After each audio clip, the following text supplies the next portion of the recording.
মঙ্গলবার সকালে ষষ্ঠ উপজেলা পরিষদ নির্বাচন উপলক্ষে বাস্তা ইউনিয়নে উপজেলা চেয়ারম্যান পদপ্রার্থী শাহিন আহমেদের পক্ষে গণসংযোগে নামেন স্থানীয় নেতাকর্মীরা। এ গণসংযোগে নেতৃত্ব দেন বাস্তা ইউনিয়ন আওয়ামী লীগের যুগ্ম সাধারণ সম্পাদক শেখ জামাল আহমেদ। গণসংযোগ শেষে কেরানীগঞ্জ মডেল থানা আওয়ামী স্বেচ্ছাসেবক লীগের কার্যকরী সদস্য কামরুল ইসলাম সৈকতের পরিচালনায় উপজেলা পরিষদ নির্বাচনে আনারস মার্কা প্রতীকের প্রার্থী শাহিন আহমেদের নির্বাচনী ক্লাব উদ্বোধন করা হয়।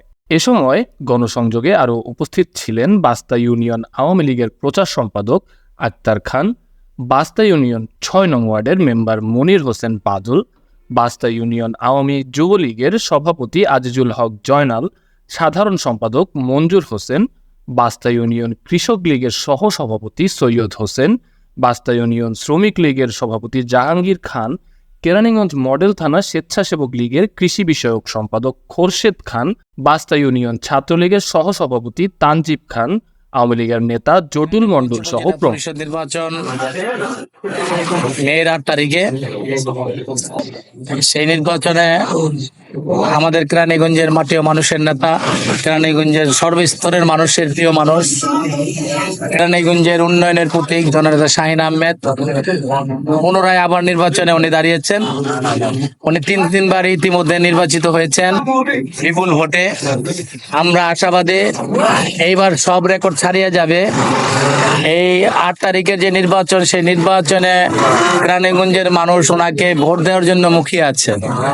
সুতরাং আমরা যেখানে যাচ্ছি সারা পাচ্ছি যে শাহিন আহমেদের বিকল্প কেরানীগঞ্জে আর কেউ নাই। শাহিন আহমেদের বিকল্প শাহিন আহমেদই। সুতরাং আনারস মার্কা ইনশাল্লাহ বিপুল ভোটে ৮ তারিখে আমরা বিজয় লাভ করে আমরা ঘরে ফিরবো। কারণ কেরানীগঞ্জের মানুষের কাছে এখন যেতে হয় না। শাহিন আহমেদ এমন একটা নাম, সেটা হইলো একেবারে বৃদ্ধ, যুবক এবং কিশোর থেকে সবাই শাহিন আহমেদ এই নামটা সবাই পরিচিত। সুতরাং এই নেতাকে আমাদেরকে ধরে রাখতে হবে। আর ধরে রাখার জন্য আপামর জনসাধারণের শাহিন ভাইয়ের একটা কর্মী হিসাবে এখন কাজ করতেছে। সুতরাং আমরা শতভাগ আশাবাদী এবং নিশ্চিত শাহিন ভাই বিপুল ভোটে নির্বাচিত হবে এবং কেরানীগঞ্জে আসলে আনারসের একটা ঝড় বয়ে গিয়েছে। ইনশাল্লাহ আমরা নির্বাচিত হয়ে আমরা আবার আপনাদের সাথে দেখা করব। জয় বাংলা, জয় বঙ্গবন্ধু।